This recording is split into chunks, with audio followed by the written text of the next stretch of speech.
Hello guys, welcome to our channel. This is Teja. ప్రస్తుతం మనతో పాటు పొలిటికల్ అనలిస్ట్ అంకమరావు గారు ఉన్నారు. నమస్తే సార్. రైట్. అయితే వైఎస్ఆర్సీపీ నుంచి రీసెంట్గా ఇద్దరు ఎమ్మెల్యేలు బయటకు వచ్చేసారు అండ్ వాళ్ళు వీడియోలు చేసి జగన్ పైన వ్యతిరేకతను చూపిస్తున్నారు. దీని వెనకాల టీడీపీ పార్టీ ఉందా, టీడీపీ వైపు ఉన్న మీడియా వాడుకుంటుందా వాళ్ళ వెనుకుండి, ఇవన్నీ కూడా వస్తున్నాయి. సో వాటి గురించి మీరేం మాట్లాడతారు? టీడీపీని ఎందుకు లాగుతున్నారు దీంట్లోకి? వాళ్ళు టీడీపీలో రావడానికి ప్రయత్నం చేస్తున్నారు. కొంతమందిని టీడీపీ వాళ్ళు ఏమంటున్నారంటే, ముఖ్యంగా చంద్రబాబు నాయుడు గారు కావచ్చు, లోకేష్ బాబు గారు కావచ్చు, ఒక నిబంధనలు విధించారు. వాళ్ళు పార్టీని గతంలో అధికారంలో ఉన్నప్పుడు వాళ్ళు పార్టీని, పార్టీ కార్యకర్తల్ని, అలాగే నాయకుల్ని వ్యక్తిగత దోషాలు చేసిన వాళ్ళు, కార్యకర్తల్ని ఇబ్బంది పెట్టి రక్షాబొట్టులతోటి వాళ్ళు ఇబ్బంది పెట్టిన వాళ్ళందరినీ కూడా ఈ పార్టీలోకి మేము ఆహ్వానించమని చెప్పి చాలా స్పష్టంగా చెప్పారు కదా. ఇంకా పార్టీ గురించి ఎందుకు తీసుకుంటున్నారు? వాళ్ళ అసమర్థత, వాళ్ళ నాయకుడు నిజంగా ఆయన సమర్థుడయ్యి ఆయన పరిపాలన అంత గొప్పగా ఉంటే వాళ్ళు బయటకు ఎందుకు వస్తారు? వాళ్ళ యొక్క అసమర్థతని, వాళ్ళ మీద ఉన్న వ్యతిరేకతని కప్పిపుచ్చుకోవడానికి ఎదురు పార్టీ మీద వేస్తున్నటువంటి నిందలు మాత్రమే ఇవి. ఇప్పుడు ఆయన ఎవరు వస్తుంది? ఇప్పుడు ద్వారకానాథ్ రెడ్డి గారు సోయానా విజయసాయి రెడ్డి గారికి బావమర్ది. మరి విజయసాయి రెడ్డి గారు ఎవరు? జగన్మోహన్ రెడ్డి గారికి ఆత్మ. అవును. మరి అలాంటి వ్యక్తి బయటకు వస్తున్నారు అంటే అది తెలుగుదేశం పార్టీ వాళ్ళు చేస్తున్నదా? ఆలోచించుకోవాలి కదా. ప్రజలు ఇవన్నీ ఆలోచించకుండా ఎదుటాళ్ళ మీద బుర్ర జల్లితే, గతంలో బుర్ర జల్లారు, మామూలుగా ఈ ప్రసార మాధ్యమాలు అందుబాటులో లేనప్పుడు సరిపోయింది. ఇప్పుడు 6 నిమిషంలో ఏం జరుగుతుందో అందరికి తెలిసిపోతానే ఉంది కదా. అయితే మీరు ఇందాక టీడీపీ పార్టీలోకి రావడానికి వాళ్ళు ప్రయత్నిస్తున్నారు అని చెప్పేసి మీరు అన్నారు. కానీ బయట ఉన్న వార్త ఏంటంటే, షర్మిల గారు కాంగ్రెస్ పార్టీ అధ్యక్ష పదవి తీసుకున్న తర్వాత వీళ్ళందరూ కూడా ఆ పార్టీలోకి వెళ్తారని చెప్పేసి అనుకుంటున్నారు. మరి ఆ పార్టీలోకి వెళ్ళేటప్పుడు మన తెలుగుదేశం వాళ్ళని ఎందుకు నిందిస్తున్నారు వీళ్ళు? ఆ పార్టీలోకి వెళ్ళాలి కదా. దానికి తెలుగుదేశం పార్టీ వాళ్ళ ప్రమేయం ఏముంది చెప్పండి. అంటే వాళ్ళు చేసే తప్పుల్ని, వాళ్ళ అసమర్థతని కప్పిపుచ్చుకోవడం కోసం తెలుగుదేశం పార్టీ మళ్ళీ కుతంత్రాలు పొందుతుందని చెప్పని ప్రజలకు చెప్పే ప్రయత్నం చేస్తున్నారే తప్ప, ఇప్పుడు ఇందుట్లో చాలా వరకు ఇప్పుడు ఆళ్ల రామకృష్ణారెడ్డి గారు నేను షర్మిల గారితో ప్రయాణం చేస్తానని అంటున్నాడు.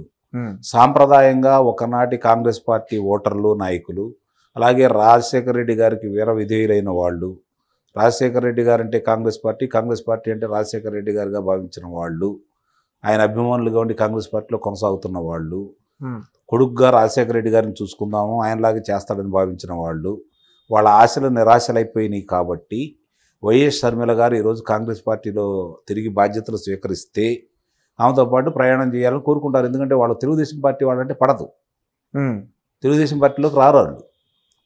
అలా కరుడు కట్టిన వాళ్ళు చాలామంది ఉండబట్టే ఈరోజు వైఎస్ఆర్సీపీ పార్టీ ఇలా అప్రతిహతంగా ఇలాంటి విజయాన్ని చేకూర్చుకోవడం కూడా జరిగింది. అలాగే ఇప్పుడు దాకా మనుగడ సాగించుకుంటూ వస్తూ ఉంది. కాబట్టి ఇప్పుడు రేపొద్దున వాళ్ళు కాంగ్రెస్ పార్టీలోకి వెళ్ళడానికి అవకాశం ఉంది, వైఎస్ షర్మిల గారు కనుక బాధ్యతలు స్వీకరిస్తే. ఒకవేళ ఆమె బాధ్యతలు స్వీకరించినా స్వీకరించకపోయినా కొంతమంది ఇప్పటికే కాంగ్రెస్కి వెళ్ళి ముగ్గు చూపుతున్నారు. కాబట్టి వాళ్ళు గెలుస్తారా లేదా అనేది తీసి పక్కన పడేస్తే ఎన్నికల్లో వాళ్ళకి ఎంతో కొంత గతంలో ఉన్న శాతానికంటే పెరగడానికి ఆస్కారం ఏర్పడుతుంది. అందుట్లో మాత్రం సందేహం ఏమీ లేదు.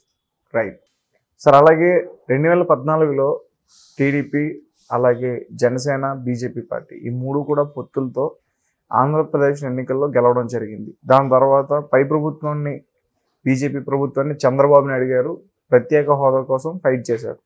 మరి ఇప్పుడు మళ్ళీ బీజేపీ పైన వస్తే బీజేపీతో కలిసి మళ్ళీ పొత్తులతో పోటీ చేస్తుందని చెప్పేసి అంటున్నారు. మరి ఈసారి ప్రత్యేక హోదా ప్రస్తావన తీసుకొచ్చే అవకాశం ఉందా? ఇక ప్రత్యేక హోదా తీసుకొచ్చి మళ్ళీ ఆ మాయమాటలు చెప్పే అవకాశం ఎలాగైతే లేదు. ఇప్పుడు ఆయన ఏమన్నాడు 2019 ఎన్నికల్లో, ఈయన కేంద్రంతో కలిసిపోయాడు, ఆంధ్ర రాష్ట్రాన్ని తాకట్టు పెట్టేశాడు ఆయన అవసరాల కోసం, నాకు 22 మంది లోక్సభ సభ్యులను 25 మంది లోక్సభ సభ్యులు ఇవ్వండి, మెడలో ఉంచి నేను తీసుకొని వస్తాను అని చెప్పి అన్నాడు. గతంలో అతను సోనియా గాంధీ గారితో పోరాడిన విధానం ఢిల్లీ వాళ్ళకి, పులివెందుల వాళ్ళకి జరుగుతున్న పోరాటం అని చెప్పని ప్రకటించాడు కదా. పోరాట యోధుడిగా అతను కీర్తించుకోబడ్డాడు కదా. ప్రజలు కూడా అతన్ని విశ్వసించారు కదా. ఆ ఉద్దేశంతో నిజమేనేమో ఆయన పోరాడి తీసుకొస్తాడేమో, సోనియా గాంధీ లాంటి బలమైన వ్యక్తిని ఢీకొన్నాడు, మోడీని ఎందుకు ఢీకొనడం అనే ఉద్దేశంతో భావించారు.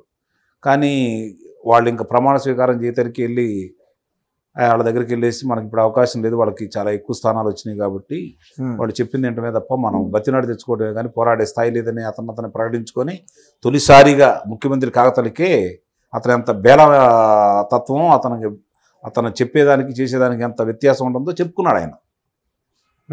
అప్పుడు అర్థం కాల ప్రజలకి.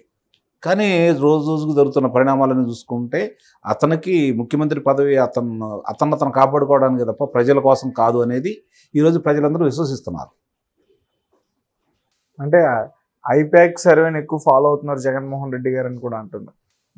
ఎవరిని అనుసరించినా ఎవరి మాటలు విన్నా ప్రజలైతే ఒక మాట మీద ఉన్నారు. ఇప్పుడు ఈ ప్రభుత్వాన్ని ఇంటికి పంపించాలి అనే నిర్ణయానికి వచ్చున్నారు. ఎందుకంటే రాష్ట్రం ఏ విధమైన అధోగతి పాలైందో, యువత వాళ్ళ ఏ విధమైన పరిస్థితుల్లో ఉన్నారో, మరి ఒక రంగం కాదు అన్ని రంగాలను ఎలా కుదేలు చేశాడు, ముఖ్యంగా వ్యాపార రంగంలో కుల మత ప్రాంత విభేదాలు చూడకుండా అందరిని ఎలా సంకనాగిస్తున్నారో ప్రత్యేకంగా చూస్తూనే ఉన్నారు కదా. కాబట్టి ప్రజలు ఒక స్థిర నిశ్చయంతో ఉన్నారు. ఈరోజు వాళ్ళ అభిప్రాయం ఏం మారదు, ఎన్ని కుప్పిగంతులు వేసినా ఏమేమి జరిగినా కూడా. Okay, so right. అండ్ రోజా గారు ఈసారి నగరం నుంచి కాకుండా కుప్పంలో చంద్రబాబు నాయుడు గారితో పోటీ చేస్తారని చెప్పేసి మాట్లాడుతున్నారు. ఇదేగా స్వాగతిస్తున్నారు వాళ్ళు కూడా. కుప్పం ప్రజలు స్వాగతిస్తున్నారు.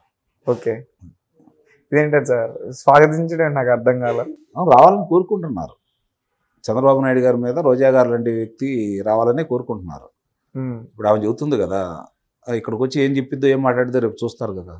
ఓకే, మరి ఎంత ఆయన మీద పై చేయి సాధించడానికి ఏమేమి విన్యాసాలు చేస్తుందో కూడా చూస్తారు కదా. అది కూడా వాళ్ళు స్వాగతిస్తున్నారు.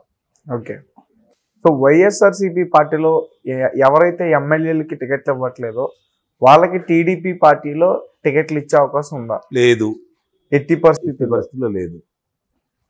ఓకే, అందాక నేను ఉదాహరించాను. ఎవరైతే ఈ పార్టీని ఇబ్బంది పెట్టకుండా వాళ్ళ పార్టీలో ఉండా కూడా ప్రజలతో కొంచెం సత్సంబంధాలతో ఉన్న నాయకులు ఎవరన్నా ఉంటే వాళ్ళని స్వాగతిస్తారు. ఆ నియోజకవర్గంలో ఉన్న పరిస్థితులను బట్టి ఏదైనా అవకాశం ఉంటుందే తప్ప వచ్చిన వాళ్ళందరికీ వాళ్ళకి తిరిగి పోటీ చేసే అవకాశాన్ని మాత్రం కల్పించరు. ఓకే, అది ముందుగానే చెప్పారు కదా చంద్రబాబు నాయుడు గారు. అది ఎప్పుడే అంటే 2023 ఫిబ్రవరి లోపు వచ్చిన వాళ్ళకి మాత్రం అవకాశం ఉండేది.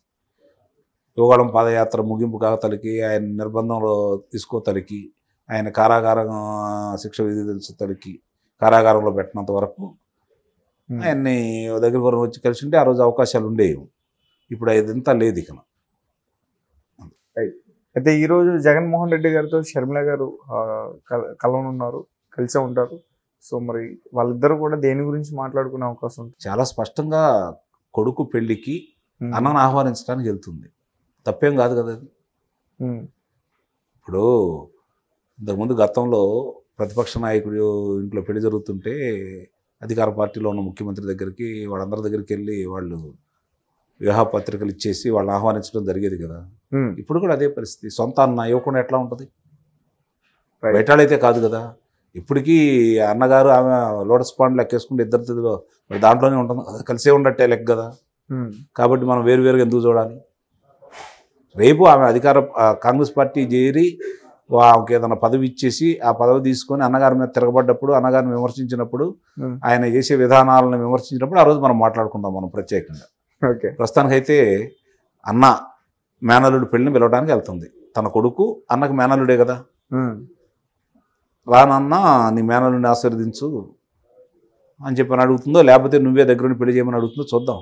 పెళ్లి బయటకు వచ్చిన తర్వాత చెప్పిన దాన్ని బట్టి మనం దాని గురించి మళ్ళీ విశ్లేషిద్దాం.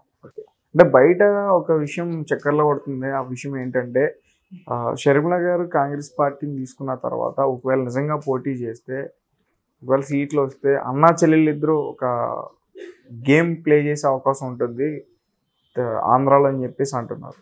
చెయ్యొచ్చు, తక్కువ అంచనా, నిస్సందేహంగా రాజకీయాలు ఇది సాధ్యం ఇది అసాధ్యం అని చెప్పుకోవడానికి ఏమి లేదు. అక్కడ ఉన్న పరిస్థితులను బట్టి ఆ రోజు వాళ్ళు ప్రజల యొక్క మనోగతాన్ని బట్టి రాజకీయ నాయకులు అనుగుణంగా ప్రజలకు అభిప్రాయాలకు అనుగుణంగా కనుక అడుగులేస్తే విజయం సాధిస్తారు. మూర్ఖంగా వెళ్తే ప్రజలు తిరస్కరిస్తారు.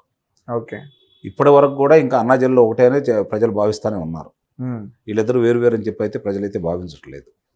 Okay, right. అంటే పవన్ కళ్యాణ్ గారు నోరు టీడీపీ పార్టీ చంద్రబాబు నాయుడు గారు ఏమైనా అదుపు చేశారా? ఈ మధ్య కాలంలో తక్కువ మాట్లాడుతున్నారు ఆయన. తక్కువ. ఇంతకు ముందు వైఎస్ఆర్సీపీ పైన వాళ్ళు ఏదైనా మాట అంటే ఈయన దగ్గర నుంచి వెంటనే స్పందన ఉండేది, వెంటనే మాట్లాడేవారు. ఈ మధ్యన అసలు మాట్లాడట్లే. పరిణితి చెందిన రాజకీయ నాయకుడిగా ఎదుగుతున్నాడు. దానికి ఉదాహరణ ఏంటంటే యోగళ ముగింపు సభలో ఆయన ఎంత పరిణితి చెంది మాట్లాడాడో చాలా స్పష్టంగా అర్థమైపోతూ ఉంది. ఇప్పుడు ఆయన దృష్టిలో ఒకటే పవన్ కళ్యాణ్ గారిది, ఇప్పుడున్న అధికార పార్టీని ఇంటికి పంపించాలి, ఇప్పుడున్న అధికార పార్టీకి తిరిగి 10 స్థానాలు కూడా రాకుండా చేయాలి. ఆ వ్యూహంలోనే భాగంగానే ముందుకెళ్తాను అన్నాడు ఆయన. ఆ వ్యూహంతో తెలుగుదేశం పార్టీ కలిసి ప్రయాణం చేయాలని భావిస్తున్నాడు. కాబట్టి దాని మీద దృష్టి పెట్టాడు. ఇప్పుడు వీళ్ళ మీద దృష్టి లేదు. ఇక రేపు మళ్ళీ సభల్లో సమావేశాల్లో మాట్లాడితే మాట్లాడతాడు. అంతేగాని ప్రస్తుతానికి ఏ ఒక్క అవకాశాన్ని అంది వచ్చే అవకాశాన్ని కూడా వదులుకోకుండా అందరితోటి కలిసి ముందుకెళ్ళే ఆలోచన చేస్తూనే ఉన్నాడు.